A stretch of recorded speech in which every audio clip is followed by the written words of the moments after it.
Candace Owens sat at the view table Wednesday morning, and the tension was already thick enough to cut with a knife. This was her first appearance since her controversial comments about the Israel-Palestine conflict had made headlines, and the hosts were loaded for bear. But what happened next would become one of the most explosive moments in the show's history. Joy Behar started with what she thought was a clever opening.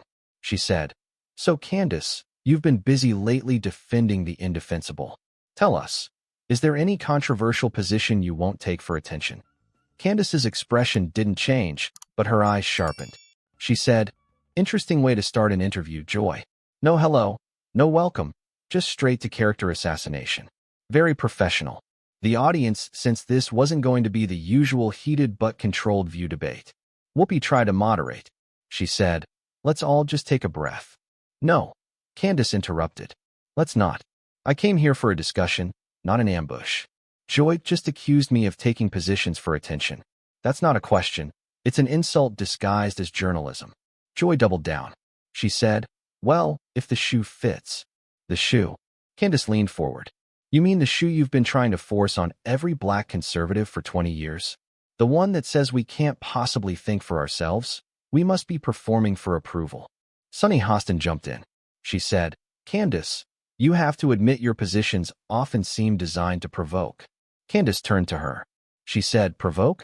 Like when I said children shouldn't be exposed to sexual content in schools. Like when I said we should support law enforcement. Since when did common sense become provocation?" The temperature at the table was rising fast. Alyssa Farah Griffin tried a different approach. She said, "I think what we're trying to understand is how you reconcile." "Stop." Candace held up her hand. "Stop pretending this is about understanding. You brought me here to gang up on me, to make me the villain for your audience. Well, I'm not playing." Joy's voice turned nasty. She said, "Oh please, you love playing the victim." That's when Candace stood up. Not dramatically, just suddenly. She said, "Victim? Joy, you've been on this show for decades making millions while claiming to be oppressed. You live in a Manhattan penthouse and vacation in the Hamptons. But I'm playing victim because I won't let you insult me?" The audience gasped. This was getting personal. Joy's face reddened. She said, "At least I didn't sell out my own people for a paycheck." The table went silent. Even the other hosts looked shocked. Candace's voice dropped dangerously low.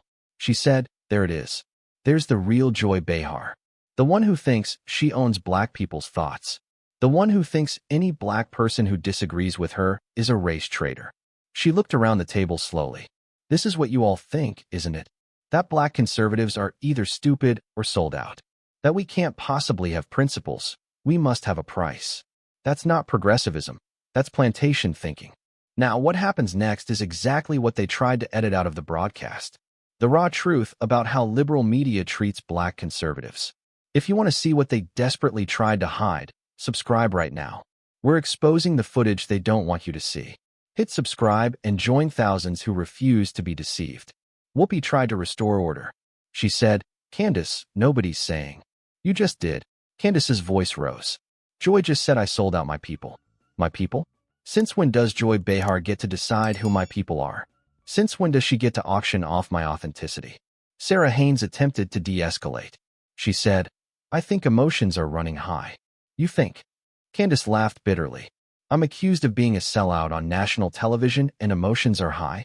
How insightful, Sarah." Joy, unable to help herself, muttered, "If you can't handle the heat." Candace spun on her. "The heat? Joy, I've had death threats for my opinions. I've had my family doxxed. I've had people try to destroy my business. You think your mean girl routine is heat?" She walked around the table, addressing the audience directly. "You see what happens here? A black woman thinks differently than they approve of, so they attack her blackness. They question her authenticity. They call her a sellout. And they've been doing this for years." Someone in the audience started clapping. Then another. Soon, a portion of the audience was applauding. Sunny tried to regain control. She said, "Candace, you can't deny that some of your positions harm the black community." "According to who?" Candace shot back. "You? The View? White liberals? Who elected you the arbiter of blackness? Who gave you the right to decide what helps or harms MY community?" She was fully unleashed now. "You want to know what harms the black community? Telling them they're perpetual victims. Telling them the system is so rigged they shouldn't even try. telling them their only hope is the Democratic Party. That's harm. But you'll never admit it because it keeps you relevant. Joy stood up too. She said, "How dare you?" "How dare I what?" Candace interrupted. "Speak freely? Think independently? Refuse to let you white women tell me how to be black? Yeah, how dare I?" The other hosts were frozen, unsure how to handle this level of confrontation. Candace continued, "You know what's really sick? You've had black conservatives on this show for years, and it's always the same playbook. Question their blackness. Call them sellouts. Imply they're stupid. Then act surprised when they fight back." She looked directly at Joy. "You're not progressive, Joy. You're a dinosaur. A relic from when white liberals could pat black people on the head and tell them what to think. Those days are over." Joy's face was purple now. She said, "Get off our stage." Candace laughed. She said, "Your stage? This stage belongs to ABC. And last I checked, they invited me here. But you're right, I should leave. Not because you're kicking me out, but because I'm done pretending this is a conversation." She grabbed her notes from the table. "This isn't The View. It's the lynching. And the only crime that gets you hung here is thinking while black." Whoopi stood up. She said, "That's completely inappropriate." "Inappropriate." Candace turned on her. "Whoopi, you've sat at this table for years watching your co-hosts attack black, conservative women. You've participated in it.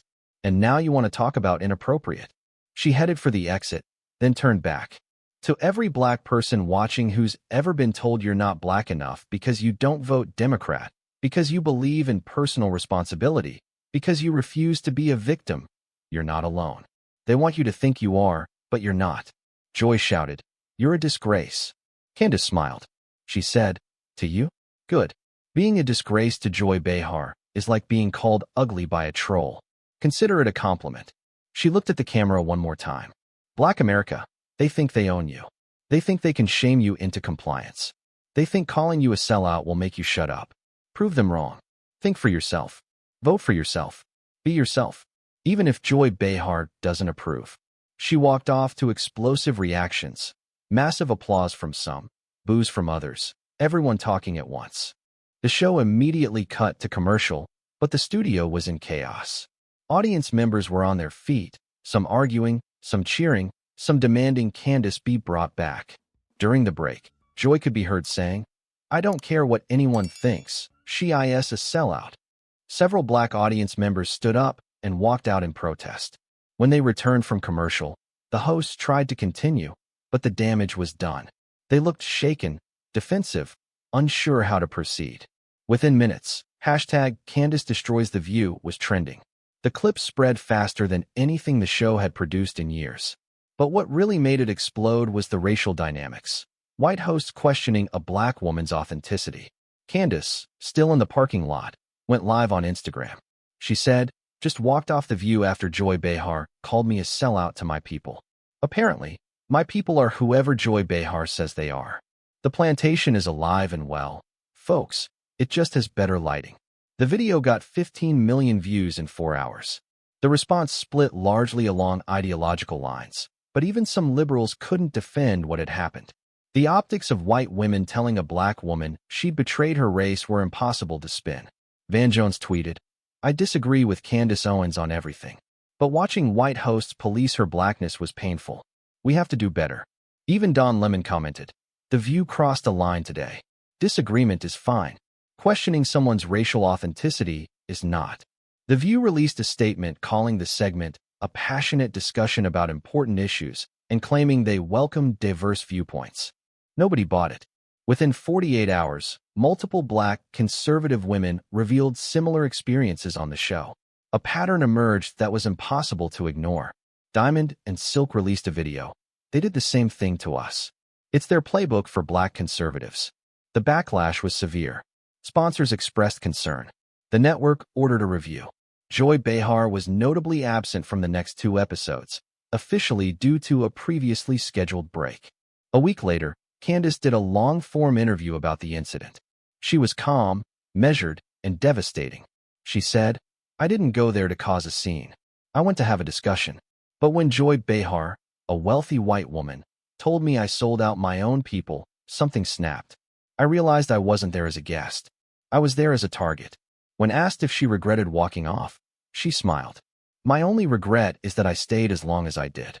I should have walked off the moment they questioned my blackness. But I'm glad it happened. It showed everyone what black conservatives face every day, not just disagreement, but dehumanization. The incident became a watershed moment in discussions about political diversity in the black community. The phrase "sold out my own people" became shorthand for liberal attempts to control black thought. Months later, the views ratings among black viewers had dropped significantly. They tried bringing on other black conservatives to show balance, but the damage was done. At a speaking event, Candace reflected on that morning. She said, "Joy Behar did me a favor. She showed America that the real racism isn't where they tell you to look. It's in the mirrors of those who think they own your mind because of your skin." She freed me to speak even louder. The revolution wasn't scheduled in the show notes. It was a black woman refusing to let white women auction off her authenticity. It was dignity walking out the door rather than staying for humiliation. It was proof that sometimes the most powerful statement you can make is refusing to play their game, even on their stage, especially on their stage.